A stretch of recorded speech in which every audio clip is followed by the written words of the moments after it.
Hello viewers, welcome to the CenteLive Podcast.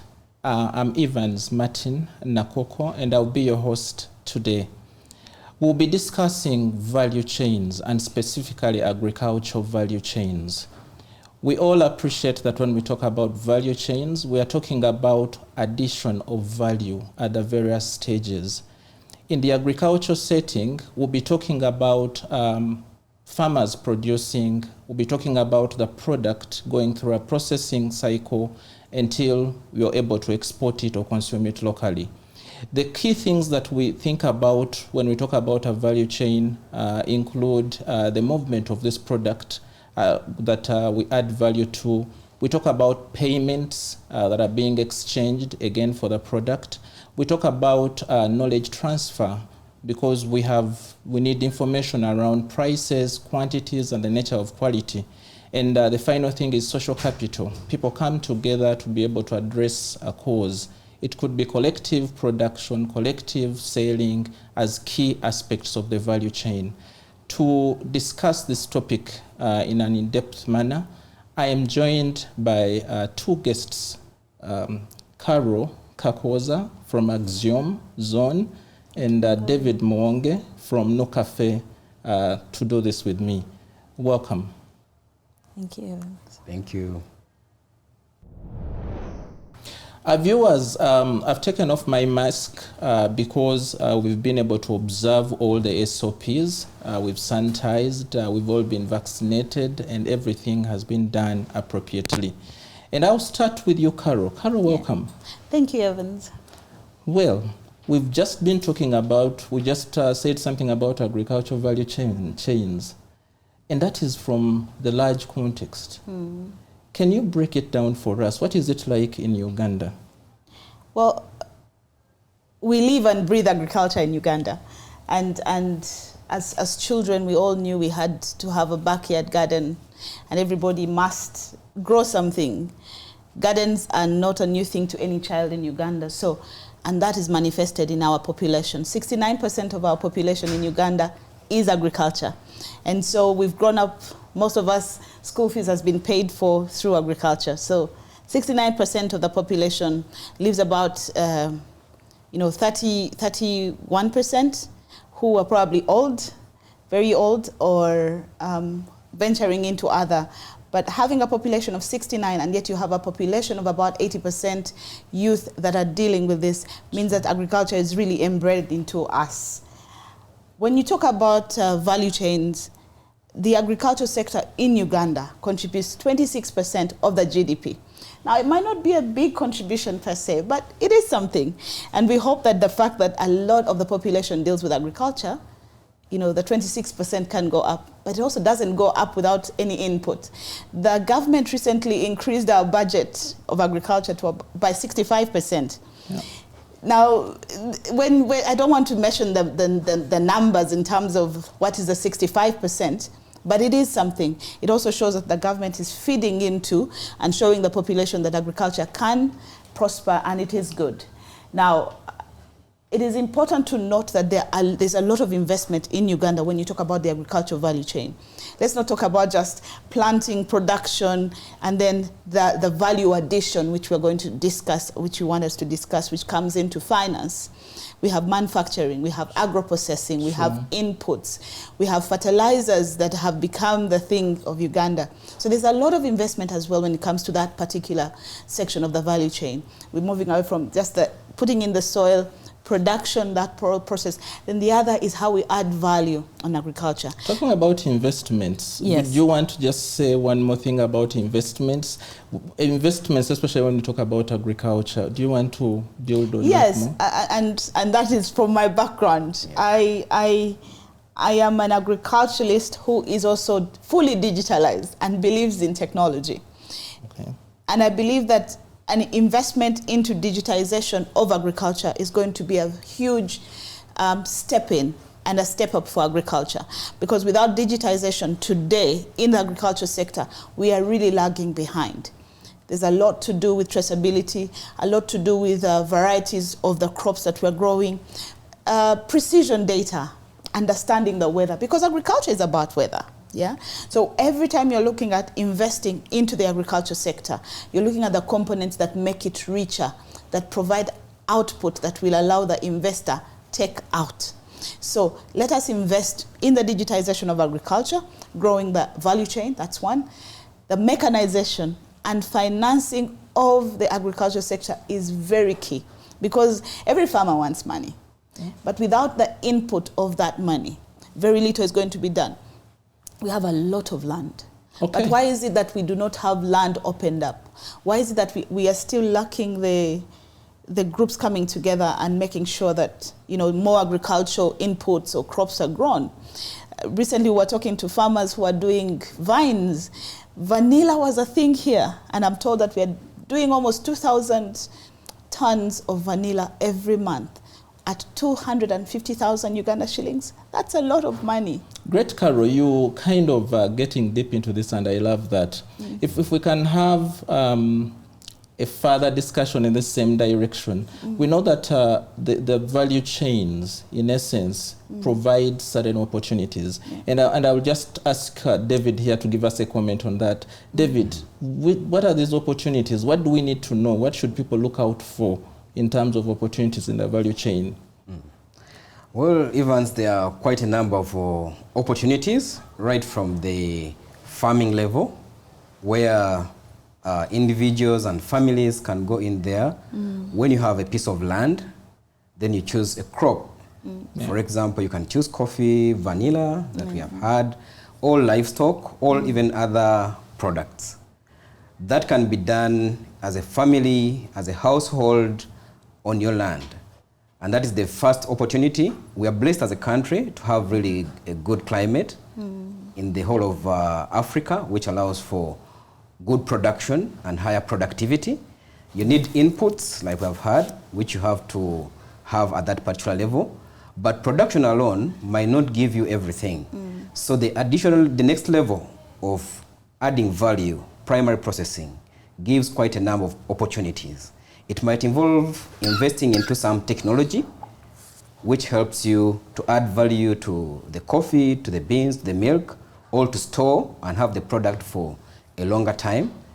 But then from the primary processing, you can also move ahead to the secondary level, where now we do better aggregation. You have volumes, and volumes which you can sell to your local market, to the regional market.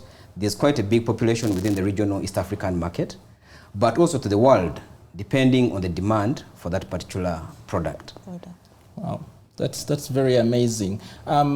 David is a renowned coffee farmer, but also, like I said, he works with Nucafe, and there are people who are helping us with coffee. They're exporters, and they mobilize farmers, especially the smallholders. Would you like to drop a comment about your relationship with the smallholders?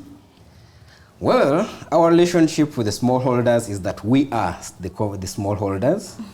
Nucafe is owned and operated by smallholder coffee farmers.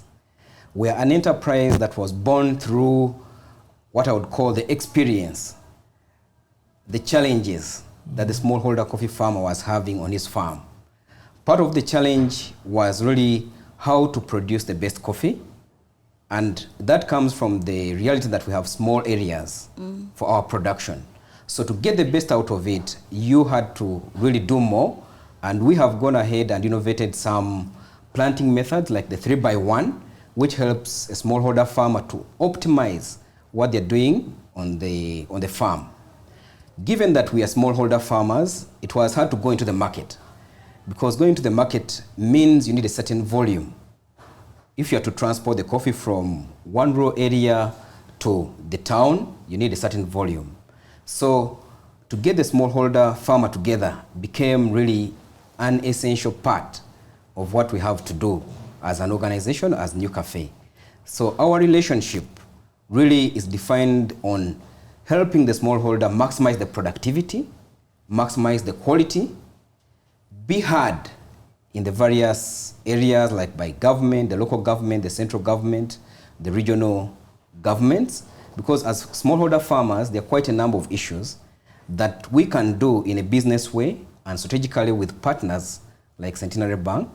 but there are also enabling environment issues which only government can address. So Nucafe takes that smallholder farmer to the market, and that smallholder farmer can profitably own their coffee using what we call the farmer ownership model. Great insights. We've now introduced an interesting one. We're talking about the smallholder.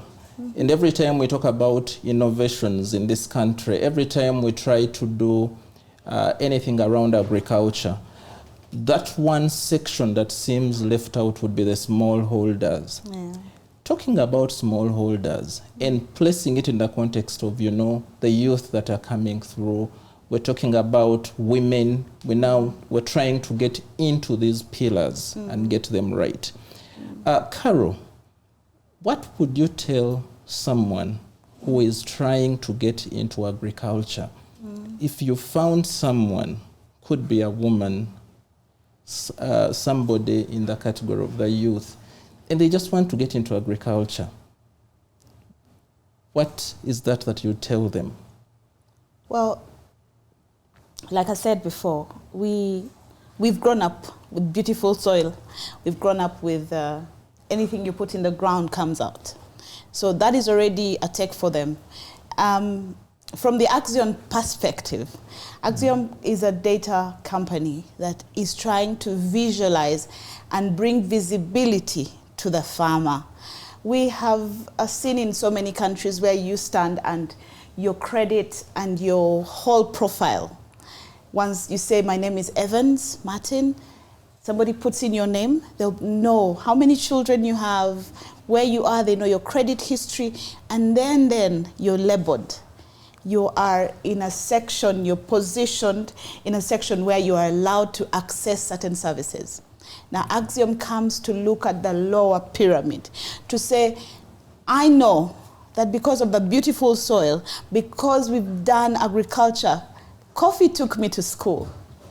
Because my father was able to take me to school using the coffee plantations I have, and nobody knew him, right now I want to make sure that the coffee farmers, the smallholder farmer is visualized. So on the perspective of Axiom, what we do is we profile the smallholder farmer. We collect up to about 300 data points on this farmer. And what do? We collect the biodata, their name, who are they, how many children do they have? In Uganda, we are lucky that we have several mothers. Carol, if I should interrupt you a little, are you trying to get this information so that the people who can provide this investment can easily identify with a lower risk? Is it something that... Yes, which in essence for investors is traceability. Traceability of who their beneficiaries are, those that are going to receive their services when they invest in this particular venture. So what we do is we make sure we show who Evans is as a farmer. How many children does he have? How many wives? For us, wives mean labor. Children means labor on the farm, mechanization. What was the production history of Evans on the farm? What is Evans' history when he goes to the bank? Has he banked anyway? Does he have a bank, or he's using his VSLA? We put all that information together and we provide what we call a credit score. Now, when we provide this credit score, it's not like the Credit Reference Bureau. We call it a social credit score. And it comes out to show who my farmer Evans is. Carol, I'm just going to raise an interesting thing here, and you'll have to tell me whether this is fine. Yes. Social media is awash with pictures of youth saying, see, I invested 2 million and I have 3 carrots. I'm sure you've come across something like that. Yeah. And I'm just asking, what is that one thing you would tell that guy who says he invested 2 million and got 3 carrots? What should, because I understand from your explanation that yes, you will be able to profile them and we will know them as banks. Banks will be able to pick on these people. And other service providers. Yeah. And so they can probably find money from the bank. Is there anything? Well, Evans, by a farmer today who has 3 million, and he invests it, that's a person who has a lot of money, first of all, I would say. Has a lot of money, has a lot of time, but he's not on the farm. Yeah. So for me, I think I'd like to advise the youth, one of the most important things for the youth is that use that phone, but don't use it off the farm. Go to the farm, and there's a lot you can search about your carrots to make sure that you have a yield of 100 sacks out of the 3 million that you have invested. Because seed for 3 million for carrots, surely you can get 100 bags of carrots. And also, where have you put it? What is the input? Many times that gentleman sends money and will call, hey, did you get that money? And go buy fertilizer. Many times they don't buy that fertilizer. They don't buy it in the right portion. And what happens at the end of the day, you want to go and show off the nice outputs, which becomes a huge problem because you have not received. Soil is like our body. You've got to feed it, you've got to nurture it, and you've got to look after it. So agriculture, to be successful, must be looked after. Great point. Viewers, this is very exhilarating, and we would like to take a break, and when we get back, we'll get deeper into this conversation. Welcome back, viewers, from the break. Evans Martin Nakhokho, I'm still your host, and David and Carol are still here.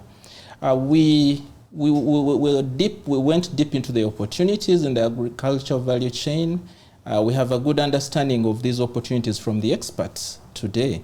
So we would like to now look at the insights that we can get from the experts on how one can be able to build a sustainable business. I'll start with you, David.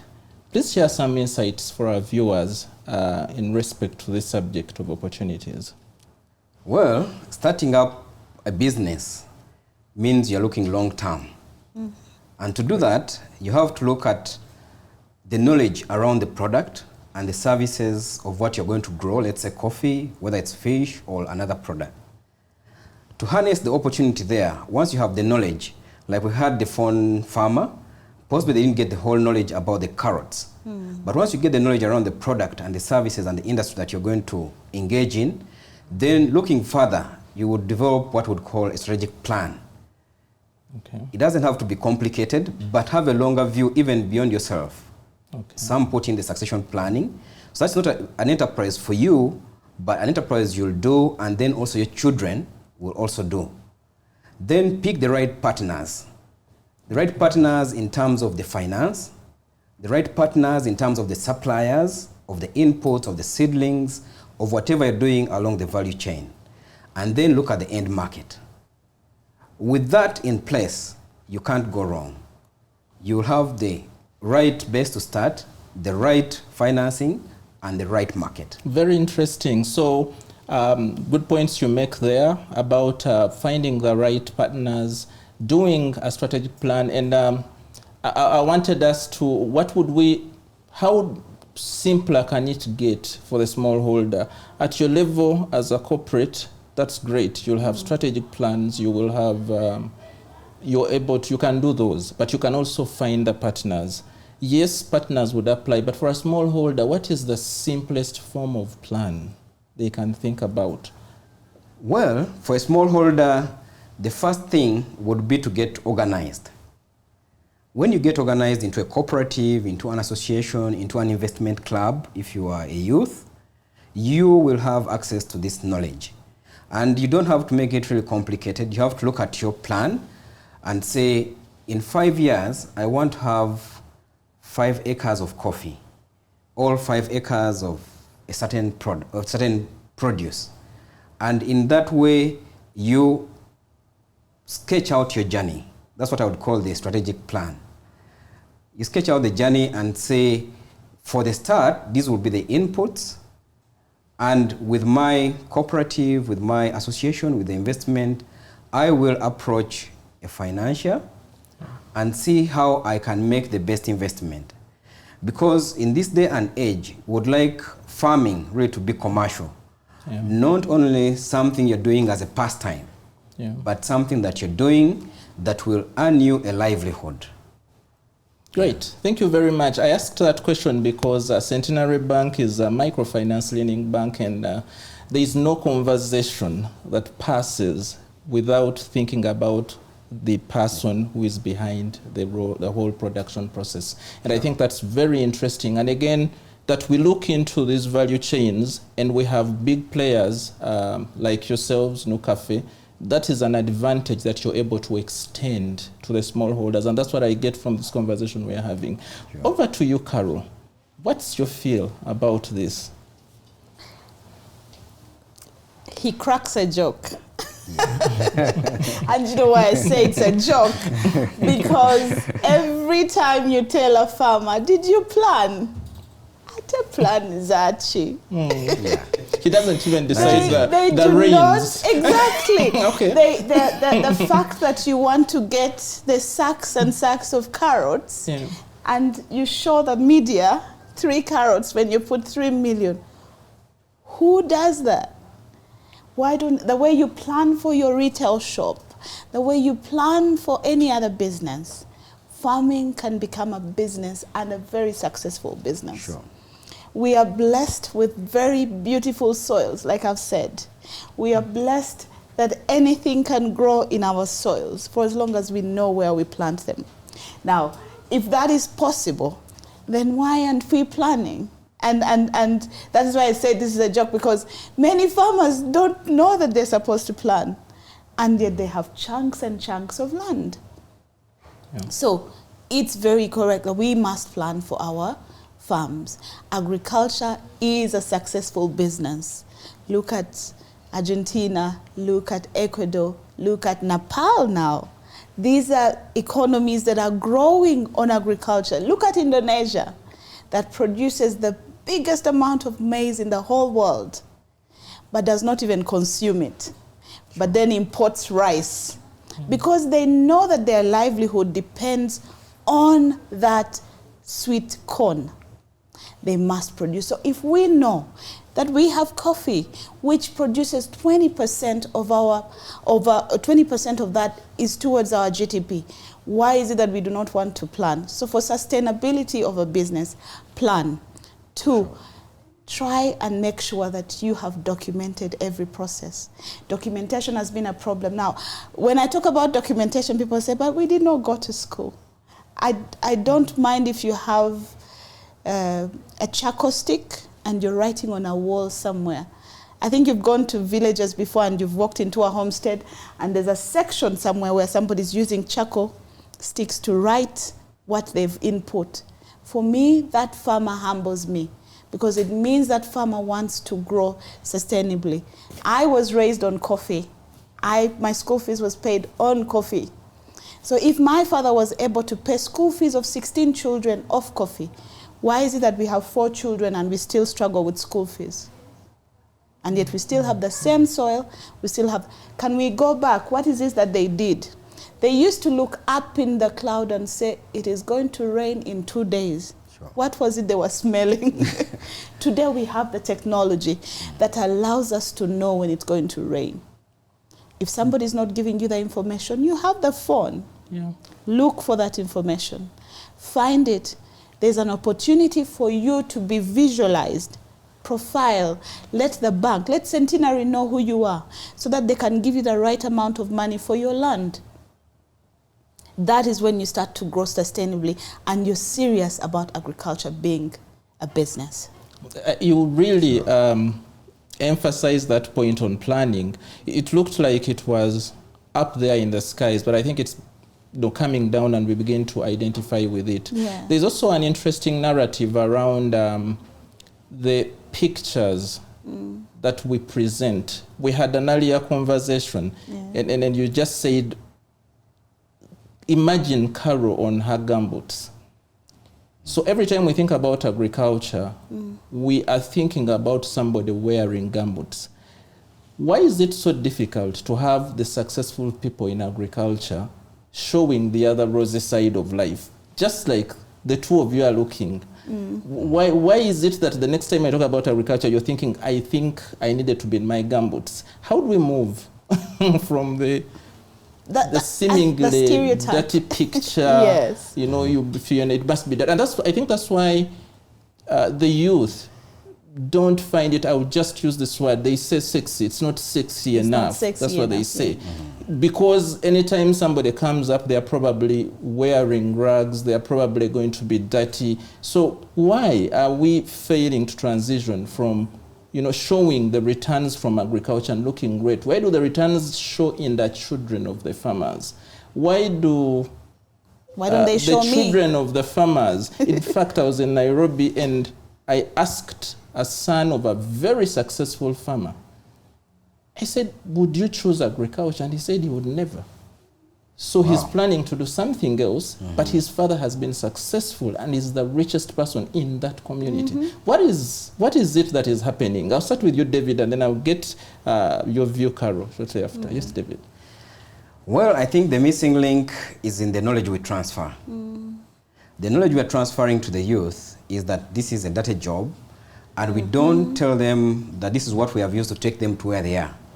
So it all starts with us, the parents and the society, on how we reorient the youth and give them what is really coming out. As Nucafe, what we have done, we have put up a training center, but we do the exposure of these youth to the whole value chain, not only the production bit. In most production enterprises, yes, people have to get dirty because you have to work hard. But what comes out of that hard work is something very decent, and you can live a very decent life. So we have to do better knowledge transfer, better experiences. We have successful farmers who are willing really to host the youth and show them what it means to be a coffee farmer. Not only paying school fees, but becoming someone that is very successful in society. So they've seen the process, which is obviously a challenging one, but we've not told them that this destination you enjoy is connected to the process. Carol, your comment. Like you said, the missing link. And I think the picture tells 1,000 words. Looking at me, I'm a farmer. And I look good, don't I? I am a farmer 311. We can confirm you look good. That is it. And I look this way, not because I'm at the farm, but because I have appreciated what agriculture does for me. I am a farmer and I will grow agriculture till my dying day because I know there are benefits there. Now, there's nothing, even while you're making a cake, you get dirty. So if I told my youth, okay, go and do bakery. They've got to put the flour all over their faces, dig it in, go and afterwards wash their hands and see the beautiful cake. It's the same thing about agriculture. The picture that we paint today, and I'll talk to the media, I'll talk to people who are advancing agriculture. For me at Axiom, when you look at my LinkedIn page, my website, they are beautiful girls with plantations behind them. Because they are girls, boys and girls who are holding phones. Why? Because we're promoting agriculture in several ways. Agriculture, for me, for the youth, I am employing youth to profile, and they're extension officers. The people you train finally come to us and ask us for jobs to go and provide advisory to that old woman. That is employment. They go in, they have examples on the phones. He takes a picture of that leaf, goes into his phone, because they like the phone, into his phone, compares that leaf and tells the farmer, your crop has this problem. He's into agriculture. He's gone to school to do agribusiness.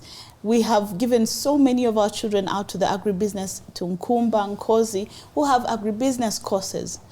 And many times when they've gotten out, they don't have where to go. We just need that extra step, and that's the missing link that you're talking about, that we need to show them that because I look this way doesn't mean that I don't put on my gumboots to go to the garden. I still have got to do that. So we have got to show them that sexiness of agriculture comes from the hard work. And then later, you have the rosy flower. Thank you very much, Carol. We've had an interesting conversation, and through the value chains, we've been able to talk about technology, we've been able to talk about planning, we've been able to talk about interest. Everyone who is thinking about retirement will always think about buying some land, going into agriculture. So at Centenary Bank, we will have a product suite, an agricultural product suite. There's something for someone who is seeking to buy land. There's something for someone who is seeking to pay for labor, pay for all the costs of cultivation. We have something for people who would want to simply go and, buy the ready produce and, sell it in that form. We have, and we have something for people who are seeking to process, people who would want equipment so they can add value. And we also support people who are exporting. We have all these products available, and we are continuing to leverage on technology to make sure that even being able to open our accounts here is easy. You've had the Centi Express, we've been launching the Centi on the go, and all these options that are available at Centenary Bank for you to become a part of this. We are reaching out to 120,000 people in agriculture every year. And we've been able to invest annually about 1 trillion shillings. That's looking at the 12-month span in agriculture. So if anyone is out there and they believe there is no funding for agriculture, we invite you to partake of this at Centenary Bank. I would like to thank you, Carol, for your time. Thank you, David. Thank you very much for making time to discuss with us. Viewers, the next podcast will be done in a very interesting environment, and I hope you will be able to view it as well soon. Thank you very much.